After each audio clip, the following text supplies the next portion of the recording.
Okay,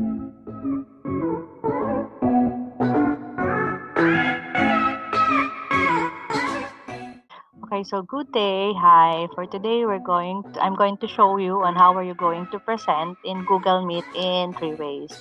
So, let's start with, for example, I have here the Google Meet link. Ito na siya.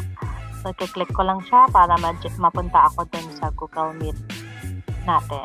So, ito na yung ating camera. I'll just turn it off. Then, kung hindi ka magsasalita, turn off the microphone too. So, we'll just click join. So, ito na yung ating Meet. So, meron tayo dito sa ilalim, present now. We have 3 choices. So, ano-ano ba yung different nila? So, pag kinlik natin yung click your present now, your entire screen. So, ito yung makikita natin. Click natin to para mai-present natin or mai-share natin ang ating entire screen, then click share. So, as you can see, ang makikita nyo lang din is your entire screen. So, kung ano yung makikita ng participants, kung naglipat ako dito sa Messenger, so makikita ng mga participants itong buong Messenger. Kapag nagpunta ako dito sa Google, makikita rin ng aking mga participants ang Google. So, pag nagpunta ako dito sa PowerPoint, makikita rin na. So, basically, yung buong entire window mo is sinishare mo sa kanila. Kung saan ka magpunta, makikita nila.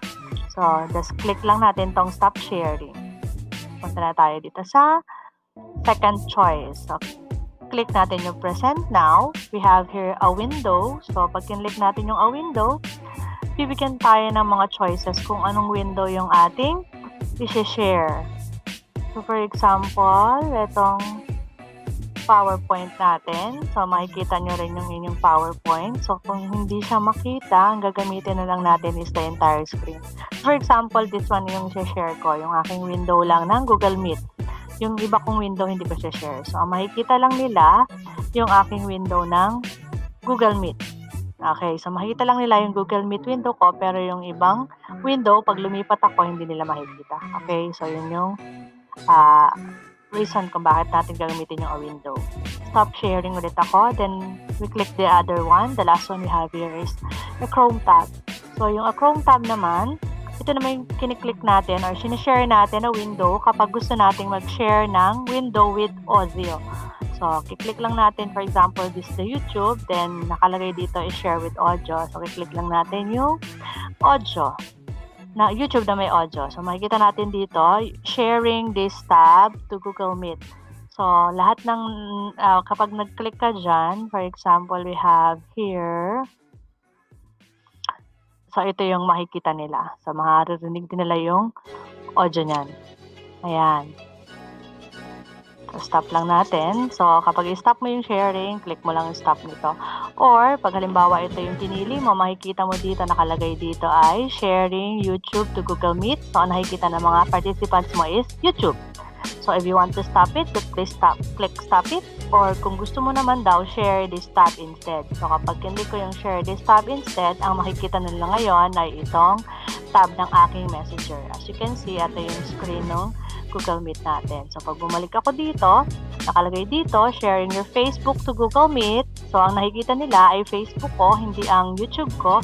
So, if I want to stop it, just click stop it. Or if I want to share this tab, particularly the YouTube tab, so, kiklik ko lang itong share this tab. So, ngayon, ang naka-window na sa mga participants ko, nakikita na nilang nagpa-present is my YouTube. So, if we want to stop it, just click stop. So, ayan. Balik na tayo dito sa ating Google Meet. So, we have 3 choices. So, pag kinlik natin yung present now, we can have choose entire screen. Click lang natin yung screen natin, then share.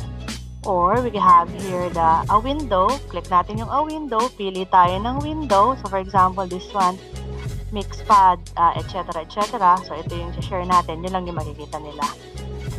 Or, we can have here the Chrome tab. So, kapag may gusto tayo na mayroong audio, for example, is the YouTube, click lang natin tong Chrome tab.